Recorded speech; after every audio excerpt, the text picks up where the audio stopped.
इस दुनिया में, इस संसार में, इस ब्रह्मांड में जितने भी इंसान हैं, उन सब के पास ये ताकत है कि वो अपनी ज़िंदगी को नरक बना सकते हैं, ज़हर से भर सकते हैं और उनके पास ये भी ताकत है कि वो अपनी ज़िंदगी को जीते जी स्वर्ग बना सकते हैं। हर एक मोमेंट को जिसको वो जी रहे हैं, उसको आनंदमय बना सकते हैं, उसको ब्लिसफुल बना सकते हैं। लेकिन हर किसी की डिज़ायर यही है कि उनकी ज़िंदगी आनंदमय बने, उनकी ज़िंदगी में सुख आए, उनकी ज़िंदगी में शांति आए, उनकी ज़िंदगी में क्लैरिटी आए, वो काम रहें, वो सही डिसीजंस लें, वो सही डायरेक्शन को चुनें अपनी ज़िंदगी के अंदर। नाउ द क्वेश्चन इज़, अगर हर कोई चाहता ये है कि उनकी ज़िंदगी आनंदमय बने, उनकी ज़िंदगी में मज़ा हो, मस्ती हो, वो सही दिशा में जाएँ, तो वो अपनी इस ताकत का इस्तेमाल अपने आप को बर्बाद करने में, अपनी ज़िंदगी को नर्क बनाने में, अपनी ज़िंदगी के अंदर ज़हर भरने में क्यों इस्तेमाल करते हैं? और उसका सबसे बड़ा कारण है कि क्या तुमको तुम्हारे बारे में पता है कि तुम क्या हो? तुम क्या चाहते हो? असल में, रियलिटी में, एक्जिस्टेंशियल लेवल पे क्या तुम्हारा नेचर है? किस दिशा में तुम्हारा नेचर बह रहा है? और क्या तुम्हारी फंडामेंटल नीड्स हैं?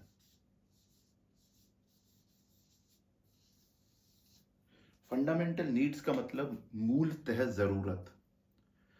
हर एक इंसान का जो कॉन्फ़िगरेशन है,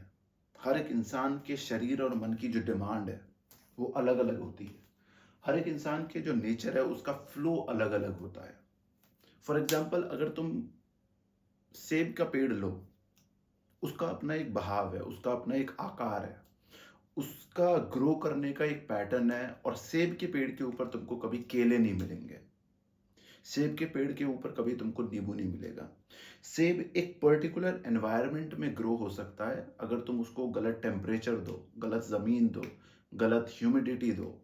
गलत तरीके का लैंडस्केप दो, गलत तरीके की मिट्टी दो, जहाँ पर सनलाइट नहीं आती है या फिर जो भी उसकी फंडामेंटल डिमांड है, वो पूरी नहीं हो रही है, तो वहाँ पर कभी भी उस पेड़ पर सेब नहीं उगेंगे, या तो वो पेड़ का बीज ही कभी अंकुरित नहीं होगा, वहाँ पर कभी पेड़ ही नहीं उगेगा। तो हम नेचर को देख के समझ सकते हैं कि हम किस तरीके से मूव करते हैं, क्या हमारी डिमांड है, क्योंकि हम खुद नेचर का पार्ट हैं। आमतौर पर हमारी एक सबकॉन्शियस अंडरस्टैंडिंग बन जाती है कि हम इंसान हैं, हम नेचर से अलग हैं, which is a totally false narrative. The reality is human body, पेड़ पौधे, जानवर, पहाड़, आसमान, जमीन, मिट्टी, ब्रह्मांड की तरह इस नेचर का एक इंटीग्रल पार्ट है और सारी चीजें एक दूसरे के अंदर गुथी पड़ी हैं। तो जब हम नेचर को, जब हम प्रकृति को देखते हैं और किस तरीके से प्रकृति बहती है, किस तरीके से प्रकृति काम करती है, हम अपने आप को समझ सकते हैं कि हम किस तरीके से काम करते हैं और किस तरीके से हम अपने आप को डिस्टॉर्ट करते हैं, किस तरीके से हम अपने आप को विकृत करते हैं और किस तरीके से हम अपने आप को एक गलत दिशा में धकेलते हैं, जिसकी वजह से हमारी जो दशा है पूरी तरीके से खराब हो जाती है, पूरी तरीके से हमारी ज़िंदगी नर्क बन जाती है, ज़हर से भर जाती है। तो क्वेश्चन है कि do we know ourself, which is the most important question of anyone's life? या फिर क्या हमें किसी ने बता दिया है, हम समझा दिया है कि हम क्या हैं? सबसे पहले पहला पार्ट लेते हैं। डू वी नो आवरसेल्फ, इसका मतलब क्या है? इसका मतलब यह है कि सेब के पेड़ की तरह या फिर प्रकृति के किसी भी उपकरण की तरह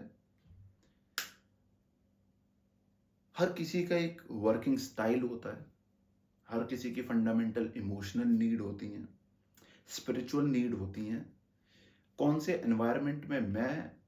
प्रोग्रेस करूंगा, आगे बढ़ूंगा, डजेंट मीन कि उसी एनवायरनमेंट में तुम आओ और तुम भी प्रोग्रेस करो, तुम भी ग्रो करो। कुछ लोग होते हैं जो ग्रुप में काम करना पसंद करते हैं, लोगों के साथ रहना पसंद करते हैं, और कुछ लोग होते हैं जिनको अकेले में काम करना, शांति में काम करना पसंद है। और जैसे ही वो किसी ग्रुप के अंदर जाते हैं, जैसे ही वो किसी सोशल इकोसिस्टम में जाते हैं, वो अपनी ऑथेंटिसिटी खो देते हैं और वो environment as a jail, as a torture काम करता है और वो प्रोडक्टिव होने की जगह अपने ही लिए सेल्फ डिफीटिंग बन जाते हैं, क्योंकि उन्होंने समझा नहीं कभी भी कि वो किस तरीके से काम करते हैं, उनका जो उपकरण है, उनकी जो बॉडी है, उनका जो इंस्ट्रूमेंट है, उनका जो व्हीकल है, किस तरीके से ऑपरेट करता है। और उसका सबसे बड़ा कारण है लैक ऑफ अवेयरनेस। अगर मैं इंडिया की बात करूं तो मेडिटेशन, सेल्फ रिफ्लेक्शन, इंट्रोस्पेक्शन, ध्यान, माइंडफुलनेस, धारणा, समाधि, योग, प्राणायाम, प्रत्याहार, मोक्ष, लिबरेशन, मुक्ति, ये सब भारत की धरती से आए हैं। और आयरनी ये है कि आज की डेट में हम खुद इन सब इंस्ट्रूमेंट से, इन सब साइको स्पिरिचुअल टूल से, इन सब प्रैक्टिस से इतना दूर हो गए हैं कि हमको खुद ही नहीं पता, हमको खुद ही अवेयरनेस नहीं है कि हम क्या हैं, हमारे लिए क्या चीज सही है, क्या चीज गलत है। जिसका मतलब हमको नहीं पता कि हम कौन है। हम एक फैक्ट्री में बनने वाले प्रोडक्ट की तरह है कि सबको एक प्रोडक्शन लाइन पे धकेल दिया जाता है, सबको एक साथ पढ़ा दिया जाता है, सबके ऊपर एक तरीके का लेबल चिपका दिया जाता है कि तुमको एक डायरेक्शन में जाना है, एक काम करना है, एक तरीके का कपड़े पहनने, एक तरीके का खाना खाना है, एक तरीके के सपने देखने, एक तरीके की लाइफ जीनी है, एक तरीके के माइलस्टोन्स अचीव करने, और एक तरीके से अंततः मर जाना है। और ये तुम देख सकते हो खुद, थोड़ा सा ऑब्जर्व करोगे दुनिया को, अपने देश को, अपने परिवार को, अपने इकोसिस्टम को, अपनी सोसाइटी को, तो तुम रियलाइज करोगे कि एक तरीके का टेम्पलेट फॉलो किया जाता है, किया जा रहा है, और ऐसा हिस्ट्री में नहीं था। भारत वो धरती है जहां से ध्यान आया है, जहां से कंटेम्पलेशन आई है, जहां से माइंडफुलनेस आई है, जिसका मतलब ये कि तुम अपने अंदर झांको और पता करो कि तुम क्या हो, तुम किस चीज के लिए बनाए हो, किस चीज से तुम्हारी जिंदगी के अंदर पर्पस आता है, किस चीज से तुम्हारी जिंदगी के अंदर मीनिंग आता है, किस चीज से तुम्हारी जिंदगी के अंदर ब्लिस आता है, कौन सी चीज तुम्हारी जिंदगी को स्वर्ग बनाती है और कौन सी चीज तुम्हारी जिंदगी को नर्क बनाती है, जिससे तुमको दूर रहना है, जो तुम्हारा धर्म नहीं है, जो अधर्म है तुम्हारे लिए। हो सकता है जो तुम्हारे साथ इंसान उस चीज को कर रहा है, उस चीज को फॉलो कर रहा है, उस टेम्पलेट को फॉलो कर रहा है, उसके लिए वो धर्म हो, लेकिन हो सकता है तुम्हारे लिए धर्म नहीं है। तो भारत से ये प्रैक्टिसेस आई हैं जो हमको गाइड करती हैं कि हम अपने धर्म को आइडेंटिफाई करें, अपने धर्म को रिकॉग्नाइज करें, ताकि हम जीते जी स्वर्ग में जी सकें, अपनी जिंदगी को आनंदमय बना सकें, ब्लिसफुल बना सकें। बट आज की जिंदगी में, आज की सोसाइटी में हम एक ऐसे ढर्रे पे चढ़ रहे हैं जहां पर करोड़ों लोग सेम टेम्पलेट फॉलो कर रहे हैं because of the lack of awareness, और जिसकी वजह से हमको नहीं पता कि हम क्या हैं। और जब हमको नहीं पता हम क्या हैं, तो ऐसी आवाजें समाज में आ जाती हैं, ऐसे लोग समाज में आ जाते हैं, ऐसे इंस्टीट्यूशन समाज में आ जाते हैं, ऐसी धारणाएं समाज में आ जाती हैं जो दूसरों को बताती हैं कि तुम क्या हो, दूसरों को समझाती हैं कि तुम क्या हो। और उसका मूलतः कारण है, उनकी नजर में हर एक इंसान एक रिसोर्स है। जैसे तुम किसी कंपनी में जाओगे तो वहां पर डिपार्टमेंट होता है, ह्यूमन रिसोर्स डिपार्टमेंट। वहां पर इंसानों को रिसोर्स की तरह देखा जाता है, जिनको कहीं भी किसी भी प्रोडक्शन लाइन पर लगा दिया जाता है, और वो उस टेम्पलेट की अकॉर्डिंग काम करते हैं, प्रोसेस करते हैं, और उनका जो पूरा वैल्यू सिस्टम है, उनका जो पूरी नीड्स हैं, वो टेम्पलेट, वो इकोसिस्टम डिटरमाइन करता है। जिसका मतलब ये है कि उन्होंने कभी भी अपने अंदर झांका नहीं है कि वो क्या है। उस सोशल टेम्पलेट ने, उस इंस्टीट्यूशनल टेम्पलेट ने, उस मशीनरी ने, उस प्रोडक्शन लाइन ने, उस कंपनी ने, उस इंसान ने, उस ऑर्गेनाइजेशन ने, उस इन्फ्लुएंसर ने, उस मार्केटिंग कैंपेन ने, उस नैरेटिव ने बता दिया है कि तुम क्या हो, तुम्हारे सपने क्या होने चाहिए, तुम किस दिशा में जाओगे, तुम क्या काम करोगे, और अंततः तुम्हारी दशा क्या होगी, किस तरीके से तुम्हारी जिंदगी अंत होगी। और तुम एक रिसोर्स हो, तुम्हारे पास ना फ्री विल है, ना तुम्हारे पास ऑटोनॉमी है, ना तुम्हारी कोई ऑथेंटिसिटी है। तुम बस एक मशीन हो जिसका काम है तुम इतने साल तक एक काम करोगे और उसके बाद you will be run down and you will be outdated and you will be put aside. और हम इतने बड़े बेवकूफ बन क्यों जाते हैं? कारण ये प्रश्न बहुत इंपॉर्टेंट है, ये क्वेश्चन बहुत इंपॉर्टेंट है कि हम क्यों बेवकूफ बन जाते हैं, हम एक नैरेटिव को क्यों बाय कर लेते हैं, हम अपनी पूरी जिंदगी को क्यों बेच देते हैं एक आइडियोलॉजी में। उसका कारण ये है कि हमारे को एक मिसअंडरस्टैंडिंग है, जो मिसअंडरस्टैंडिंग कल्चर ने, सोसाइटी ने हमारे अंदर प्लांट कर दी है कि external is going to determine your internal environment. क्या बोलना चाह रहा हूं इससे मैं ये बोलना चाह रहा हूं कि हमारे दिमाग के अंदर एक तरीके की एसोसिएशन बैठा दी गई है, हमको एक तरीके से समझा दिया गया है, पढ़ा दिया गया है कि तुम्हारे पास अगर बाहर पैसा होगा, नाम होगी, समाज के अकॉर्डिंग अगर तुम सक्सेसफुल हो, अगर समाज में तुम्हारी प्रेस्टेज है, अगर तुम्हारा ओहदा बड़ा है समाज में, तो तुम सक्सेसफुल हो externally, which is a fact. But हमारे को ये पट्टी पढ़ा दी गई है कि इसका मतलब ये है कि तुम अंदर भी सक्सेसफुल हो। तो अगर तुम बाहर मेहनत करोगे, बाहर अगर तुम ऐसे काम करोगे जिसकी वजह से तुम्हारे पास पैसा आता है, जिसकी वजह से तुमको नाम शोहरत मिलती है, तो तुम सक्सेसफुल हो जाओगे। जिसका मतलब सबकॉन्शियसली तुमको बताया जा रहा है कि अगर तुम एक्सटर्नली सक्सेसफुल हो तो तुम इंटरनली भी ब्लिसफुल हो जाओगे, इंटरनली भी तुम स्वर्ग में रहने लगोगे। और हर एक इंसान जो एक्सपीरियंस करता है, जो उसकी मानसिक स्थिति होती है, वो इंटरनल होती है, वो एक्सटर्नल नहीं होती। तो हमारे को ये पट्टी पढ़ा दी गई है कि तुम अगर बाहर सक्सेसफुल हो तो अंदर भी सक्सेसफुल हो जाओगे, और इसी नैरेटिव को लेके हम वो एक्शंस लेते हैं जो हमको बाहर सक्सेसफुल बनाते हैं, जो हमको बाहर जगत में पैसा देते हैं, नाम देते हैं, शोहरत देते हैं, जिसकी वजह से आमतौर पर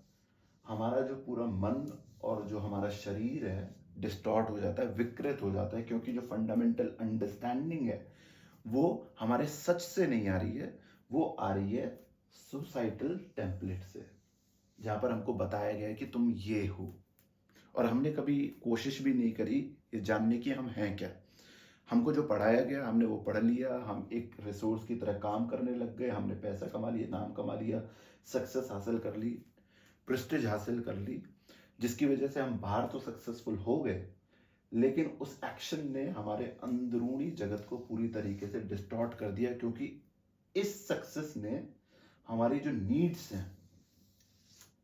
उसको जस्टिफाई नहीं किया, हमारा जो नेचर है, हमारा जो फ्लो है, उसको जस्टिफाई नहीं किया। तो एक तरीके का केओस पैदा हो गया और एक तरीके की कंफ्यूजन पैदा हो जाती है कि यार मैं सक्सेसफुल हूँ, मेरे पास पैसा भी है, मेरे पास सारी चीज़ें भी हैं, लेकिन अंदर से मैं खोखला हूँ, अंदर से मैं खाली हूँ, अंदर से मेरे को मज़ा नहीं आ रहा, अंदर से मेरे को रस नहीं आ रहा। जो चीज़ें मेरे को प्रॉमिस करी गई थी कि तुम ये सब चीज़ें कर लोगे तो तुम आनंद में हो जाओगे, तुम जीते जी स्वर्ग हासिल कर लोगे, तुमको बहुत मज़ा आएगा, ऐसा होता नहीं है अक्सर। मेजॉरिटी ऑफ केसेस में ऐसा नहीं होता, क्योंकि उन्होंने कभी भी अपनी नीड्स को आइडेंटिफाई नहीं किया, कभी भी अपनी नीड्स को रिकॉग्नाइज नहीं किया, क्योंकि उनको कभी अवेयरनेस नहीं थी, उन्होंने कभी रिफ्लेक्ट नहीं किया। तो हम सब के पास ताकत है, going back to the beginning, लेकिन हम उस ताकत का इस्तेमाल नहीं करते क्योंकि हमको एक पट्टी पढ़ा दी जाती है और हमारे पास अवेयरनेस नहीं होती है, जिसकी वजह से हम गलत एक्शंस लेते हैं, जिसकी वजह से हमारी पूरी ज़िंदगी एक्सटर्नली सक्सेसफुल हो जाती है, कई केसेस में सक्सेसफुल एक्सटर्नली भी नहीं होती है। But let's take the case कि जहाँ पर हमारी ज़िंदगी एक्सटर्नली सक्सेसफुल हो जाती है, लेकिन इंटरनली हम टर्मोइल में रहते हैं, कियोस में रहते हैं, हमारी ज़िंदगी एक तरीके से नर्क होती है। तो इसका सोल्यूशन क्या है? इसका सोल्यूशन ये है कि अपने आप से सवाल पूछो, इस क्वेश्चन के ऊपर मंथन करो, इस क्वेश्चन के ऊपर मेडिटेट करो, इंक्वायर करो कि तुम क्या हो, तुम कौन हो, इस इंस्ट्रूमेंट का फ्लो क्या है, तुम्हारी नीड्स क्या है, तुम्हारी वैल्यूज क्या है, कौन सी चीज तुमको चाहिए और कौन सी चीज़ जब तुम्हारी ज़िंदगी में आती है वो चीज़ तुमको पूरी तरीके से डिस्टर्ब कर देती है, डिस्टॉर्ट कर देती है। पहले ये इक्वेशन तुमको पूरी तरीके से क्लियर होनी चाहिए और उसके बाद ऑन टॉप ऑफ दैट तुम ये फिगर आउट करो कि कैसे तुमको पैसा मिलेगा, कैसे तुमको स्टेबिलिटी मिलेगी। तुम पैसा, नाम, शोहरत, एक्सटर्नल सक्सेस को प्रायोरिटी अगर दोगे without identifying and without recognising तुम है हो क्या, that means you have bought the narrative of the society and you'll be used as a resource and then you'll be thrown away on the sides। और by the time तुम 30, 40, 50, 60 साल के होगे, तुम इसी कंफ्यूजन में रहोगे कि तुम्हारे पास पैसा है, तुम्हारे पास सारी चीजें, बट स्टिल तुम सक्सेसफुल क्यों नहीं हो इंटरनली, तुमको मजा क्यों नहीं आ रहा है। और वहीं पर आइडेंटिटी कॉन्फ्लिक्ट होता है, वहीं पर मिड लाइफ क्राइसिस होता है। लोग अपनी जिंदगी का बहुत मेजर हिस्सा एक नैरेटिव में बिता देते हैं और इसी आइडियोलॉजी में बिता देते हैं कि मेरे को ज़्यादा पैसा कमाना है, मेरे को ज़्यादा अक्यूमुलेट करना है, और अंदर ही अंदर वो खोखले होते जाते हैं। यहाँ पर मैं इस वीडियो को अंत करना चाहता हूँ एक साइड नोट से। एक्सटर्नल सक्सेसफुल अगर तुम हो उसका मतलब ये नहीं है कि तुम हमेशा इंटरनली फेलियर हो गए। दैट सिंपली मीन्स कि वो तुमको एक्सटर्नली बॉडीली लेवल पे कन्वीनियंस दे रहा है, कंफर्ट दे रहा है, बट हो सकता है कि तुम उसके साथ इंटरनली भी सक्सेसफुल हो सकता है तुमने right from the beginning you were born in a family जहां पर बहुत ज्यादा जागृति थी, जहां पर बहुत ज्यादा अवेयरनेस थी, तो तुमको ट्रेन किया गया कि तुम एक्सटर्नली भी सक्सेसफुल हो और तुम इंटरनली भी अपने नेचर के साथ, अपनी एग्जिस्टेंस के साथ पूरी तरीके से अलाइंड रहो। तो तुम इसको लकीर के फकीर की तरह तुम फेस वैल्यू पे मत ले लेना कि मेरे को एक्सटर्नली सक्सेसफुल होना ही नहीं है, क्योंकि कुछ ऐसे लोग होते हैं जिनकी जिंदगी राइट फ्रॉम द बिगिनिंग पूरी तरीके से अलाइंड होती है और उसकी वजह से वो एक्सटर्नली भी सक्सेसफुल होते हैं और वो इंटरनली भी सक्सेसफुल होते हैं। वो पैसा, नाम, शोहरत भी हासिल करते हैं और वो आंतरिक जगत में ब्लिस और स्वर्ग, आनंद भी महसूस करते हैं। लेकिन मेजॉरिटी ऑफ केसेस में पूरी दुनिया बाह्य जगत के ऊपर फोकस करती है। उनको कुछ नहीं पता कि उनकी माइंड की, उनके मन की डिमांड क्या है, उनके शरीर की डिमांड क्या है, उनकी लाइफ का पर्पस क्या है, कौन सी चीज़ उनकी ज़िंदगी में मीनिंग लाती है, कौन सी चीज़ उनकी ज़िंदगी में शांति लाती है। वो सारे वो काम करते हैं जो उनकी ज़िंदगी में अशांति लाती है, जो उनको स्ट्रेस देती है, जो उनके अंदर फियर इंस्टिल करती है, जो उनको पूरी तरीके से डिस्टॉर्ट करती है, बट वो उनको पैसा दे देती है, वो किसी तरीके का नाम दे देती है, किसी तरीके का वैलिडेशन, किसी तरीके की सक्सेस दे देती है। तो मैं उन लोगों के बारे में बात कर रहा हूँ, बट ऐसे कुछ लोग हैं जो externally as well as internally भी सक्सेसफुल होते हैं। तो अगर तुम उन लोगों में से हो जो अंदर से परेशान है, अंदर से डिस्टॉर्टेड है, अंदर से दुखी है और बाहर बहुत सारी चीज़ें अच्छी चल रही है बट स्टिल उससे तुमको कोई फर्क नहीं होता, फर्क नहीं पड़ता, तो तुम अपने आप से पूछना चालू करो। Ask this question again and again and inquire into yourself. तुम हो क्या, तुमको चाहिए क्या, कौन सी चीज़ें तुमको अंदर से शांत करती हैं, कौन सी चीज़ें तुमको अंदर से अशांत करती हैं, कौन सी चीज़ें तुमको अंदर से परेशान करती हैं, और उस रिस्पॉन्स, उस आंसर के अकॉर्डिंग अपनी लाइफ को रिफाइन करना चालू करो। उस आंसर के अकॉर्डिंग अपनी लाइफ के अंदर चीज़ें ऐड करो और चीज़ें रिमूव करो। और टेम्परेरली हो सकता है तुमको कुछ ऐसी चीज़ें कट ऑफ करनी पड़े जो तुमको पैसा देती हैं, but in a long run पैसा आ जाएगा, बट उसके साथ तुम अपनी लाइफ के अंदर शांति लाओगे, तुम अपनी लाइफ के अंदर स्टेबिलिटी लाओगे, तुम अपनी लाइफ के अंदर आनंद लाओगे और तुम्हारी पूरी लाइफ, तुम्हारी एग्जिस्टेंस और एक्सटर्नल नेचर के साथ अलाइंड हो जाएगी, सिंक हो जाएगी।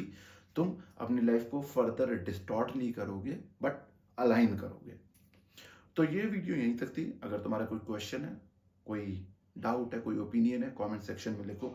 अगली वीडियो में मिलेंगे, तब तक के लिए गुड बाय, टेक केयर।